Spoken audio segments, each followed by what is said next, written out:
আবু উবাইদা ইবনে জাররাহ রাদিয়াল্লাহু আনহু। 10 জন জান্নাতি সাহাবীর নাম জানেন তো? দুনিয়ার জমিনে আমরা যারা রয়েছে আমাদের কিন্তু আল্লাহ পাকের পক্ষ থেকে সার্টিফিকেট হয়নি যে তোমরা সব জান্নাত, পৃথিবীতে কারো হয়নি। নবীয়িন, নবীদের জন্য আমার আল্লাহ তো ঘোষণা করেই রেখেছেন।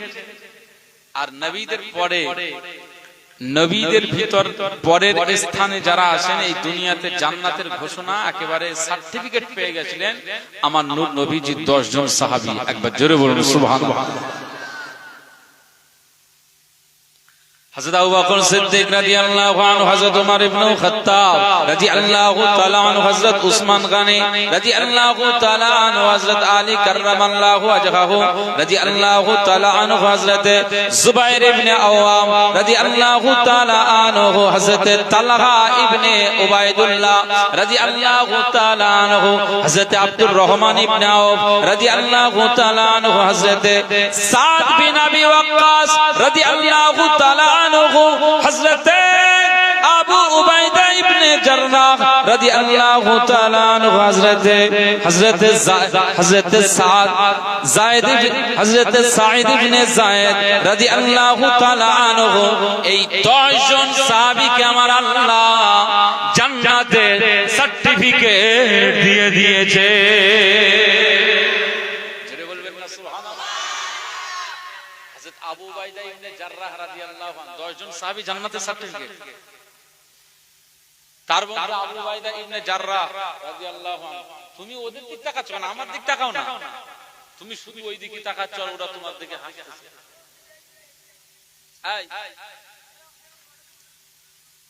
আবু উবাইদা ইবনে জাররাহ রাদিয়াল্লাহু আনহু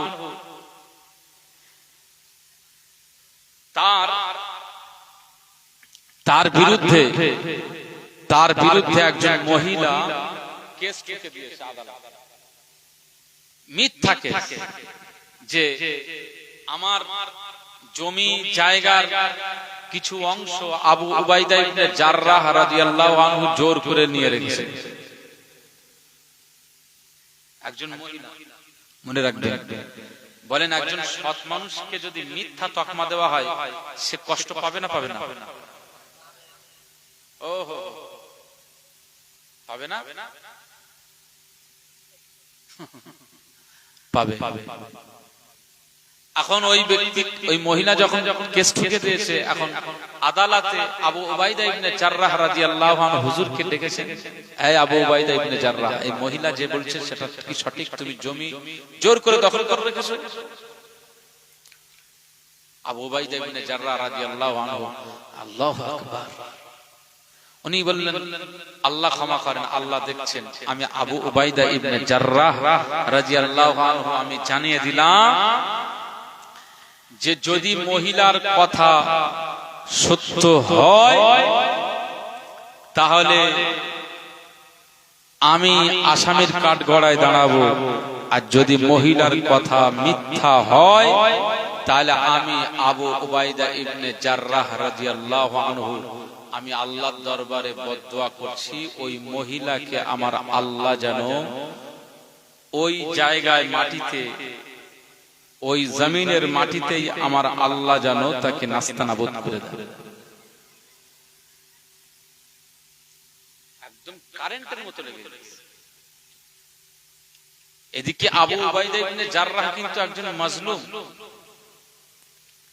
তার বিরুদ্ধে মিথ্যা তকমা দিয়েছে। আল্লাহ দরবারে বলছেন, আল্লাহ কি বলছে, আল্লাহ এর বিচার আপনার উপর ছেড়ে দিলেন। কিছুদিন যাওয়ার পরে দেখতে পাওয়া যায় ওই মহিলা নিজ ভিটার উপরে একেবারে ইস্তেনজা করতে গিয়ে টয়লেটে পড়ে ওখানেই কূপের ভিতরে পড়ে মারা গেছে কিছুদিনের ভিতরে। তাহলে মজলুমের দোয়া কবুল হয় না? হযরতে বেলাল রাদিয়াল্লাহু আনহু দুনিয়ার জমিনে কষ্ট পেয়েছেন না পাননি? হযরতে বেলাল রাদিয়াল্লাহু আনহু হুজুরের উপরে অত্যাচার করেছিল না করেনি?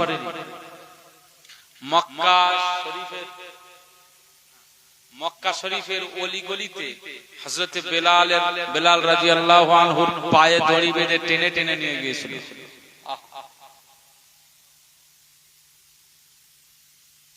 হযরত বেলাল রাদিয়াল্লাহু আনহুর উপরে পচা উটের নাড়ি ভুঁড়িগুলো এভাবে দিয়ে তার উপরে চাপিয়ে দম আটকে মেরে দিতে তারা চেয়েছে। হযরত বেলাল রাদিয়াল্লাহু আনহু তবুও কি আমার নূর নবীজিকে ছেড়ে বেরিয়ে গেছিলেন, আল্লাহকে ছেড়ে বেরিয়ে গেছিলেন? মুসলমানের ছেলেরা, এ নবীর উম্মত উম্মতিরা, খুব খেয়াল করে শুনুন, হযরত বেলাল রাদিয়াল্লাহু তাআলা আনহুর উপরে কি জুলুম তারা চালিয়েছিল। হযরত বেলাল রাদিয়াল্লাহু তাআলা আনহুকে মক্কার অলিতে গলিতে টেনে টেনে টেনে টেনে নিয়ে যায়, পিঠের সমস্ত চামড়াগুলো গুটিয়ে যায়, কেলিয়ে যায়। হযরত বেলাল রাদিয়াল্লাহু তাআলা আনহু হুজুরের চক্ষু মুবারক দিয়ে পানি গড়িয়ে যায়, চোখ দিয়ে পানি বেরিয়ে যায়। না না না, হযরত বেলাল রাদিয়াল্লাহু আনহুর জবান দিয়ে শুধু প্রকাশ হয় আহাদ আহাদ আহাদ আহাদ, আমার আল্লাহ এক, আমার আল্লাহ একক, আমার আল্লাহ এক, আমার আল্লাহ একক। হযরত বেলাল রাদিয়াল্লাহু তাআলা এত যন্ত্রণা এত কষ্ট হওয়ার পরেও তিনি ঈমান থেকে সরে যায় না, ঈমান থেকে দূরে যায় না। হযরত বেলাল রাদিয়াল্লাহু আনহু বলেন, আল্লাহ পাক এই যে অত্যাচার আপনি দেখছেন মক্কার মানুষদিগকে, আল্লাহ পাক একদিন আমি আপনার দরবারে দোয়া চাই, মক্কার এই সমস্ত জালিমদেরকে আল্লাহ মক্কার জমিনে আপনি নাস্তানাবুদ করে দেবেন, এদের অত্যাচার থেকে মানুষকে হেফাজত করুন, এই জালিমদেরকে আল্লাহ দুনিয়ার জমিন থেকে আল্লাহ ধ্বংস করে দেবেন। হযরত বেলাল রাদিয়াল্লাহু তাআলা আনহুর এই দোয়া আল্লাহ পাকের দরবারে মঞ্জুর হয়ে যায়। বলবেন না সুবহানাল্লাহ? বৃষ্টি পড়ছে না কুয়াশারে, আমি তো ভয় খেলে আলহামদুলিল্লাহ। হযরত বেলাল রাদিয়াল্লাহু আনহু মাজলুম হিসাবে দোয়া চেয়েছেন, কবুল হয়েছে না হয়নি? মক্কার জমিনে আর আবু জাহালের নাম নিশান আসে নাকি?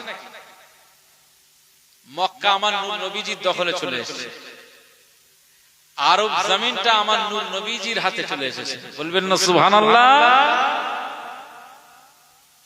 মুসলমানের ছেলেরা, এ নবীর উম্মত উম্মতিরা, খুব খেয়াল করে শুনুন, আজ আমি আব্দুল মুনাইম ফাতি আপনাদেরকে বলি, আকা মাওলা রাসূলুল্লাহ সাল্লাল্লাহু আলাইহি ওয়াসাল্লাম বলেছেন, দাওয়াতুল মাজলুম, মাজলুমের দোয়া, আল্লাহর দরবারে মাজলুম যখন দোয়া চায়, এই অত্যাচারিত ব্যক্তি যদি দোয়া চায়, ওই দোয়া কবুল হয়ে যায়, এতে কোনো সন্দেহ নাই। দুই নম্বরে নূর নবীজি বলেছেন, ওয়া দাওয়াতুল মুসাফির, আর মুসাফির যখন সফরের অবস্থায় থাকে, কোন সফরের ভিতরে থাকে, ওই মুসাফির যখন আল্লাহর দরবারে দোয়া চায়, মুসাফিরের দোয়া আমার আল্লাহ পাকের দরবারে কবুল হয়ে যায়। বলবেন না সুবহানাল্লাহ? লা শাক্কা ফিহি, এর ভিতরে কোনো সন্দেহ নাই,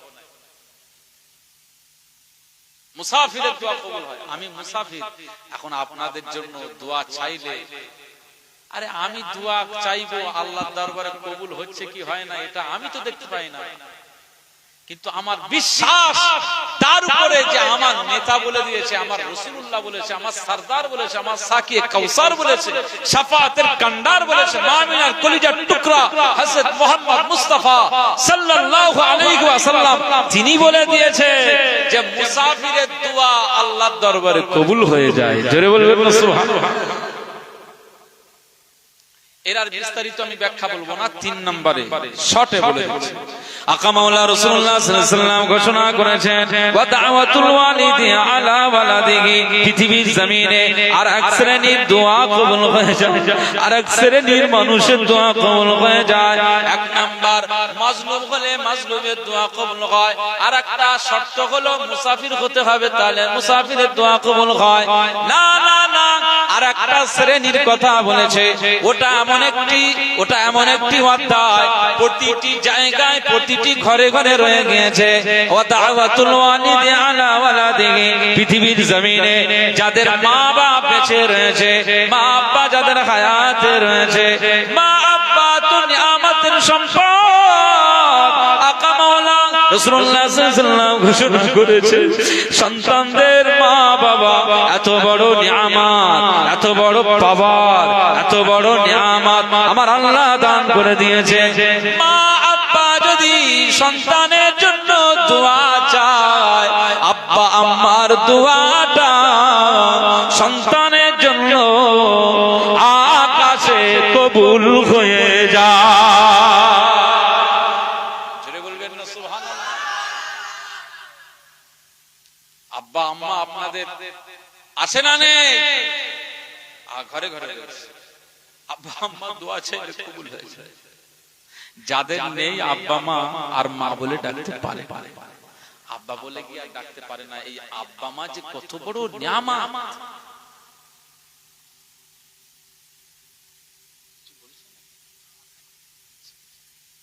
আব্বা আম্মা কত বড় নিয়ামত।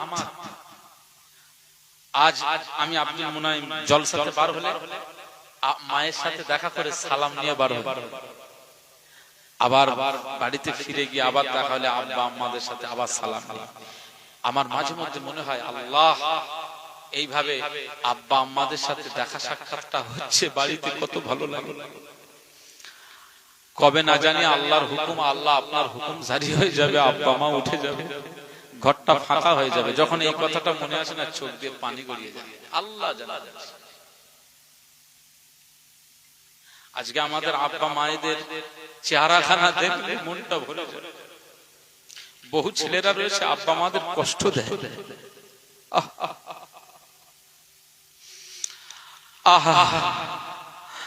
এমন এমন ছেলে রয়েছে, নিকৃষ্ট ছেলে রয়েছে, আজকে আব্বা আম্মাদের কষ্ট দেয়।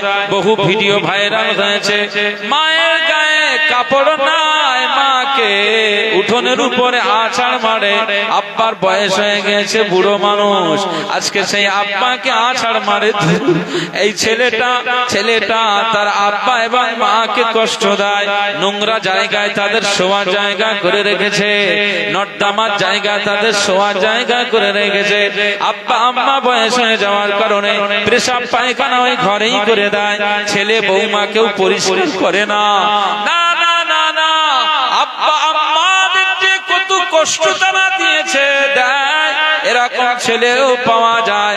আর এই দুনিয়ার জমিনে আমাদের ভিতরে অনেক ছেলে রয়েছে, মা আব্বা যাতে খুশি, সন্তান তাতে খুশি, এমন ছেলে আছে না না? আব্বা আম্মা বড় নিয়ামতের জিনিস। মুসলমানের ছেলেরা, এ নবীর উম্মত উম্মতিরা, খুব খেয়াল করে শুনুন। আজ আমি আব্দুল মুনাইম ফাতিহি, আপনারা হয়তো বলবেন হুজুর আপনি দোয়া করুন। দোয়া আমি চাইতে পারি, কবুল হবে কি হবে গ্যারান্টি দিতে পারবো না। মসজিদের ইমামের কাছে দোয়া চাইবেন, দোয়া চান, জুমার দিনে উনি দোয়া চাইবেন, আপনার জন্য দোয়া কবুল হবে কি হবে না এর গ্যারান্টি দেওয়া যাবে না। ফুরফুরা শরীফের হুজুর কিবলাদের কাছে আপনি দোয়া চাইতে গিয়েছেন, তারা দোয়া চান, কিন্তু দোয়া কবুল হবে কি হবে না গ্যারান্টি নাই। হাদিসের পৃষ্ঠা খুলুন, আপনি কোরআনের পৃষ্ঠা খুলুন, হাদিসের পৃষ্ঠা খুলুন। আকা মাওলা রাসূলুল্লাহ সাল্লাল্লাহু আলাইহি ওয়াসাল্লাম ঘোষণা করেছে, পৃথিবীর জমিনে কোন আব্বা মা যদি মুসাল্লায় বসে সন্তানের জন্য দোয়া চায়, 100% মা আব্বাদের দোয়া সন্তানের জন্য আমার আল্লাহ পাকের দরবারে কবুল হয়ে যায়। জোরে বলবেন না সুবহানাল্লাহ। আমি একটু এইভাবে কথা বলছি আপনাদের সাথে, কিছু মনে করবেন না। মায়ের দোয়া থাক, আমি এটা বলবো না, তাহলে বলবেন যে শুরু থেকে শুধু নিজের গল্প বলছেন। চলেন চলেন এতে